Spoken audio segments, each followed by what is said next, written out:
దేవునికి మహిమ ఘనత ప్రభావములు కలుగుగాక. 2 కొరింథీయులకు రాసిన పత్రిక 10వ అధ్యాయం ఒకసారి చూద్దాం.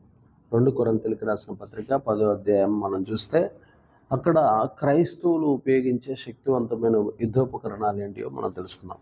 క్రైస్తవులమైన మనము ఎలాంటి శక్తివంతమైన యుద్ధోపకరణాలను ఉపయోగించాలో పౌలు గారు కొరింథీయులకు పత్రిక రాస్తూ తెలియజేస్తున్నాడు. ఏమని తెలియజేస్తున్నాడో చూద్దాం. శక్తివంతమైన యుద్ధోపకరణాలు ఏంటి? క్రైస్తవులు వాడాల్సిన శక్తివంతమైనటువంటి యుద్ధోపకరణములు ఏంటి?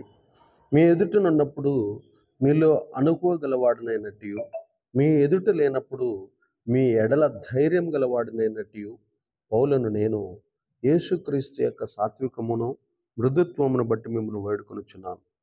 శరీర ప్రకారముగా నడుచుకుని వారమని మమ్మల్ని గూర్చి కొందరు అనుకొనుచున్నారు కారా? అట్టివారి ఎడల నేను తెగించి కాఠిన్యము చూపవాలని తలంచుకొనుచున్నాను. కానీ నేను వచ్చినప్పుడు అట్లు కాఠిన్యమును చూపుకుంటున్నట్లు చేయడని నేను మిమ్మల్ని బతిమాలుకొనుచున్నాను. మేము శరీరధారులమై నడుచుకునేటప్పుడు శరీర ప్రకారం యుద్ధము చేయదుము. మా యుద్ధోపకరణములు శరీర సంబంధమైనవి కావు, కానీ దేవుని ఎదుట దుర్గములను పడద్రోయ జాలనంత బలము గలవై ఉన్నవి. మేము వితర్కములను దేవుని గూర్చిన జ్ఞానమును అడ్డగించి ప్రతి ఆటంకమును పడద్రోసి ప్రతి ఆలోచనను క్రీస్తుకు లోబడినట్లు చెరపట్టి మీరు సంపూర్ణ విధేయతను కనపరుచినప్పుడు సమస్తమైన అవిధేయతకు ప్రతిదండన చేయ సిద్ధపడి ఉన్నాం. దేవునికి మహిమ కలుగును గాక. ఇక్కడ పౌలు గారు మనకి కొన్ని విషయాలు చెబుతున్నాడు. మనము శరీర సంబంధం కాదు, మనం శరీర సంబంధం కాదు, మనం ఆత్మీయులము. మా ఎదురుగా కూడా దుర్గాలు ఉన్నాయి, కానీ మేము ఉపయోగించేటటువంటి ఆయుధాలు మానవ సంబంధమైన శరీరంతో కూడుకున్న ఆయుధాలు అయితే కావు. మా ఆయుధాలు ఆత్మ సంబంధమైన ఆయుధాలు. మేము కూడా దుర్గాలు పడగొడతాం, మేము కూడా సమస్యల నుంచి విడిపిస్తాం, మేము కూడా అగ్నిలో నుంచి బయటికి వస్తాం, మేము కూడా సమస్యలన్నిటిలో నుంచి విడుదల పొందుతాం. ఇక్కడ ఆయన చెబుతున్నాడు, మా దగ్గర ఉన్నటువంటి ఆత్మ సంబంధమైన శక్తివంతమైన ఆయుధాలు వేరు, మీ దగ్గర ఉన్నటువంటి భౌతిక సంబంధమైన శరీర సంబంధమైన ఆయుధాలు వేరు.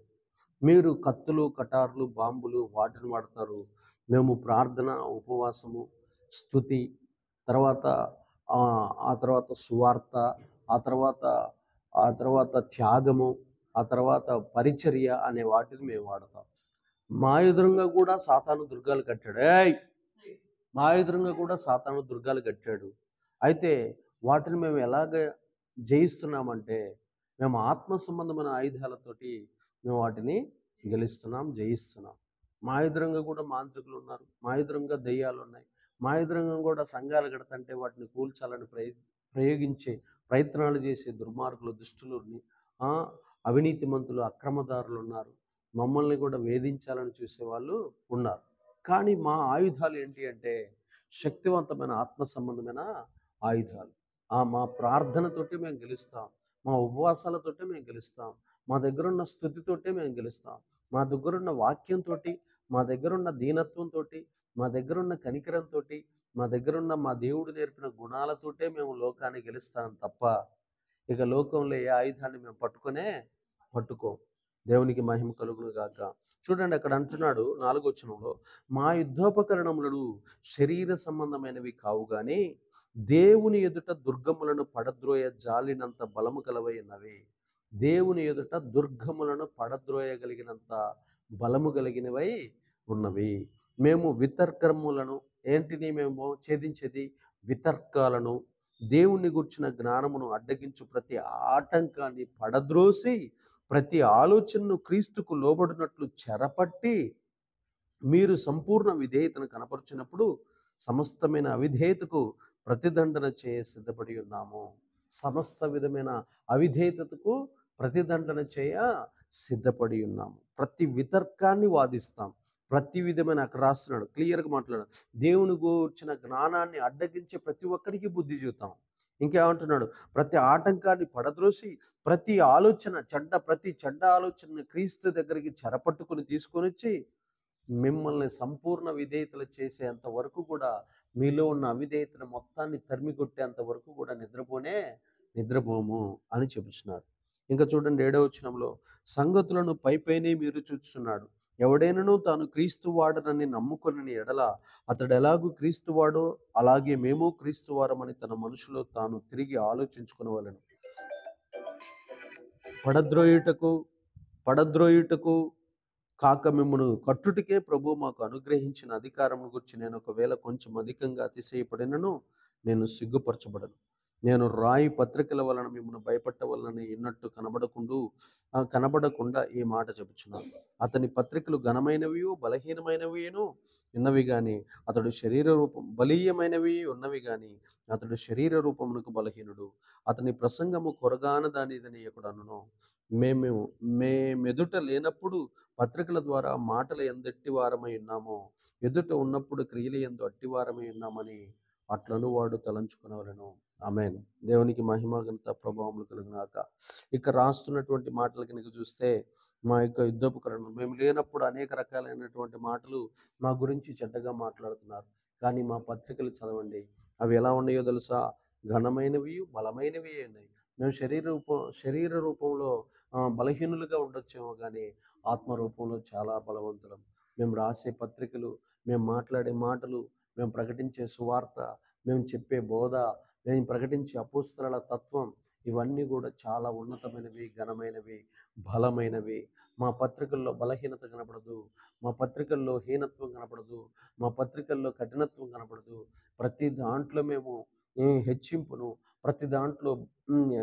ప్రతి దాంట్లో ఉన్నతంగా ఆదరించేటటువంటి తత్వమే కనపడుతుంది. కానీ ఎక్కడ కూడా ఎవరిని కపటంతో, స్వార్థంతో, అసూయతో నిండిన మా పదాలు మేము మా పత్రికల్లో రాసిన వారము కాదు.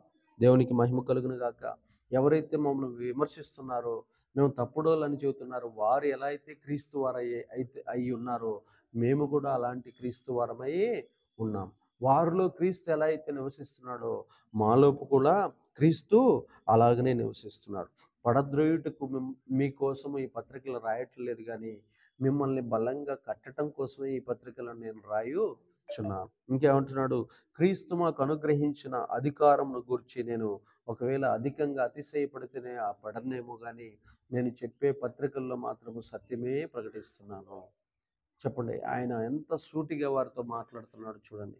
అక్కడ కొరింథీయులకు పత్రిక రాస్తూ 10వ అధ్యాయంలో ఇలాగ మా యొక్క యుద్ధోపకరణములు, మా దగ్గర శక్తివంతమైన యుద్ధోపకరణాలు ఉన్నవి, అవన్నీ కూడా ఏ సాతానుడైతే ఈ దేవుని రాజ్యాన్ని కూల్చడానికి అడ్డుగోడలు, ఆటంకాలు, అవరోధాలు, దేవుని జ్ఞానానికి వ్యతిరేకంగా చేసేటటువంటి క్రియలు ఉన్నాయో వాటన్నిటిని అడ్డుకోవటానికి, వాటన్నిటిని విరగొట్టడానికి, వాటన్నిటిని పడద్రోయటానికి, వాటన్నిటిని విరిచివేయటానికి మాకు దేవుడు శక్తివంతమైన ఆయుధాలు ఇచ్చాడు.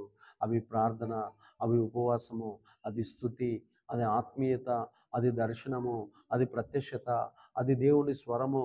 వీటన్నిటి ద్వారా మాతో దేవుడు మాట్లాడి తన ఆయుధాల ద్వారా ఈ సాతాను సామ్రాజ్యాన్ని కూల్చివేసుకుంటూ ఈ లోకంలోనే దేవుని రాజ్యాన్ని బలంగా కడుతున్నాడని, మా దగ్గర ఇలాంటి ఆత్మ సంబంధమైన ఆయుధాలు ఉన్నాయి.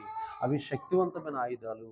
అది పరిశుద్ధాత్మ వరములు, దర్శనాలు, ప్రత్యక్షతలు, స్వస్థత వరాలు, వివేచన వరము, బుద్ధివరము, జ్ఞానవరము, ఇలాగ వరములన్నిటితో మేము ఈ సాతాను లోకంలో సాతాన్ని తరిమికొట్టి దేవుని యొక్క బలమైన సామ్రాజ్యాన్ని, బలమైన రాజ్యాన్ని మేము స్థాపిస్తున్నామని స్వయంగా పౌలు గారు కొరింథీయులకు పత్రిక రాస్తూ తెలియజేస్తున్నాడు. మనం కూడా ఎప్పుడు కూడా వారు కంటికి కన్ను, పంటికి పన్ను, పాత నిబంధనలు పట్టుకున్నట్లు మనం అలా చేయకుండా, వాళ్ళు మనల్ని హింసిస్తుంటే మనం ప్రార్థన చేయాలి, వారు మనల్ని వేధిస్తుంటే మనం స్తుతించాలి, వారు మనల్ని గాయపరుస్తుంటే వారికి మనం మేలు చేయాలి. ఎవరెవరైతే మన ఎదురు కూడా దుర్గాలు ఉన్నాయి, అయితే మనం ఆయుధాలు పట్టకుండా మనం శక్తివంతమైన ఆత్మ సంబంధమైన ఆయుధాలతోటే ఈ లోకాన్ని మనం జయించదము గాక. దేవుడి మాటలను దీవించి స్థిరపరచు వర్ధిల్లింప చేయను గాక.